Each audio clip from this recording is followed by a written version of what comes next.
क्या पटना के सबसे हाई प्रोफाइल उपचुनाव में सिर्फ वोट डाले जा रहे हैं या फिर वोटिंग के साथ साथ आरोपों, सियासी रणनीतियों और हाई वोल्टेज मुकाबले का भी खेल चल रहा है? आज बांकीपुर की हर सड़क, हर बूथ और हर वोट पर पूरे बिहार की नजर टिकी हुई है। एक तरफ लोकतंत्र का महापर्व है तो दूसरी तरफ चुनावी आरोप प्रत्यारोप ने सियासी माहौल को और भी गर्म कर दिया है। चलिए शुरुआत करते हैं पटना की सबसे चर्चित सीट बांकीपुर विधानसभा उपचुनाव से। पूरी कहानी बताएंगे इस रिपोर्ट में। सुबह ठीक 7 बजे से मतदान शुरू हो चुका है, लेकिन वोटिंग शुरू होते ही सियासत ने भी रफ्तार पकड़ ली। भारतीय जनता पार्टी ने सुबह सुबह ही चुनाव आयोग का दरवाजा खटखटाया।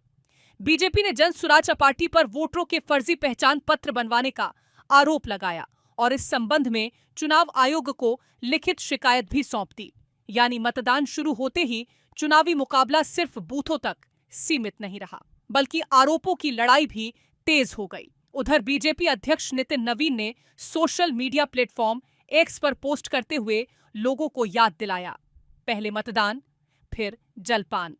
वहीं मुख्यमंत्री सम्राट चौधरी ने भी बांकीपुर के मतदाताओं से लोकतंत्र को मजबूत बनाने की अपील करते हुए कहा कि सभी नागरिक जिम्मेदारी पूर्वक अपने मताधिकार का प्रयोग करें और राष्ट्र निर्माण में अपनी भूमिका निभाएं।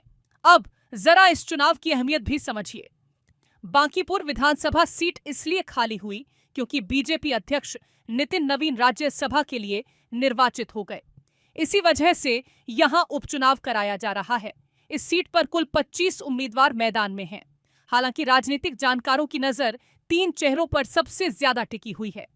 बीजेपी के नीरज कुमार सिन्हा, जनसुराज के प्रशांत किशोर और राष्ट्रीय जनता दल यानी आरजेडी की रेखा गुप्ता। यानी मुकाबला त्रिकोणीय माना जा रहा है, जबकि बाकी उम्मीदवार भी अपनी किस्मत आजमा रहे हैं। अब सवाल ये भी है कि आखिर 25 उम्मीदवार मैदान में कैसे बचे? दरअसल शुरुआत में इस सीट के लिए 40 उम्मीदवारों ने नामांकन दाखिल किया था, लेकिन जांच के दौरान दस्तावेजों में गड़बड़ी मिलने पर 14 नामांकन रद्द कर दिए गए और एक उम्मीदवार ने अपना नाम वापस ले लिया। इसके बाद चुनावी मैदान में कुल 25 प्रत्याशी ही बचे। प्रशासन का दावा है कि निष्पक्ष चुनाव सुनिश्चित करने के लिए सुरक्षा और निगरानी के पूरे इंतजाम किए गए हैं। अब बात करते हैं वोटरों की।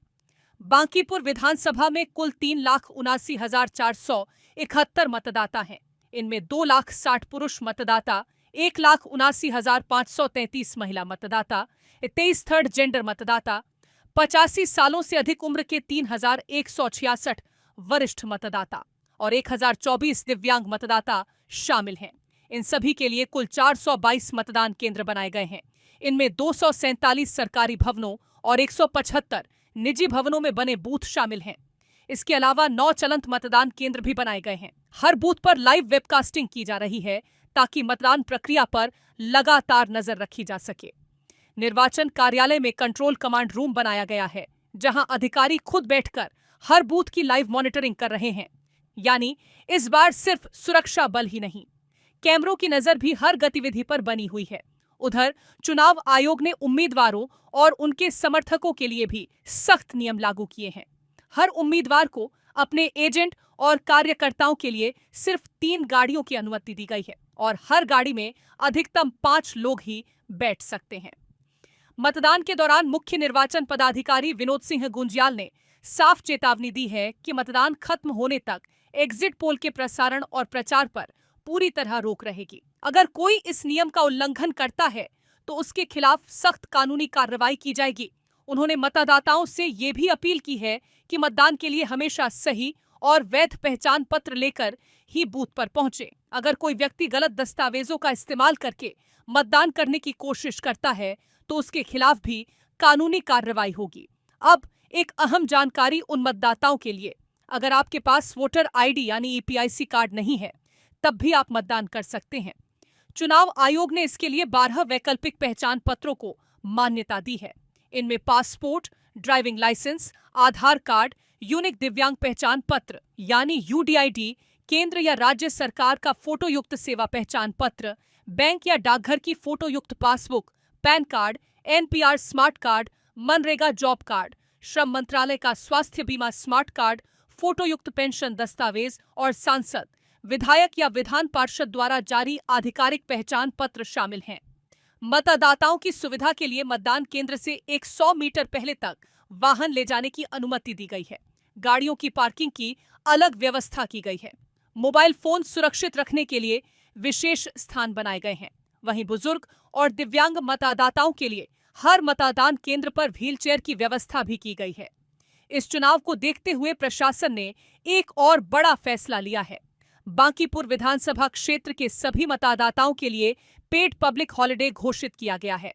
यानी सरकारी कार्यालयों के साथ साथ निजी कंपनियों, स्कूलों, कॉलेजों, अस्पतालों, दुकानों और बैंकों में काम करने वाले वे सभी कर्मचारी जिनका नाम बांकीपुर विधानसभा की मतदाता सूची में दर्ज है, उन्हें वोट डालने के लिए छुट्टी दी जाएगी।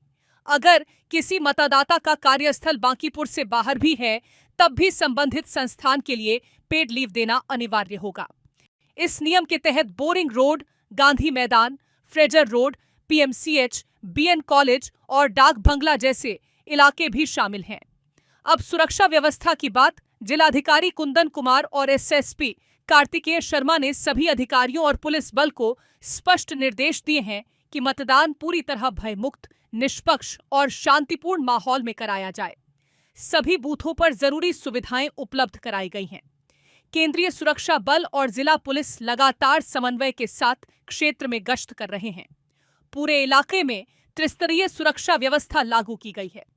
पैरामिलिट्री फोर्स की 14 कंपनियां और बिहार पुलिस के 5000 से ज्यादा जवान तैनात हैं। इसके अलावा 28 स्पेशल चेक पॉइंट बनाए गए हैं, जहां मजिस्ट्रेट और पुलिस बल लगातार निगरानी कर रहे हैं। मतदान के दौरान कई बड़े नेताओं ने भी अपने मताधिकार का इस्तेमाल किया। पूर्व केंद्रीय मंत्री और पटना साहिब से सांसद रविशंकर प्रसाद अपने परिवार के साथ मतदान करने पहुंचे और लोगों से बढ़ चढ़कर वोट डालने की अपील की।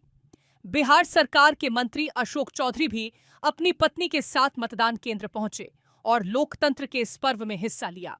बीजेपी के वरिष्ठ नेता सीपी ठाकुर ने भी मतदान किया। उधर बीजेपी प्रत्याशी नीरज कुमार सिन्हा ने चुनाव में अपनी जीत का दावा किया। जेडीयू नेता राजीव रंजन ने कहा कि बांकीपुर में एनडीए के पक्ष में लहर है।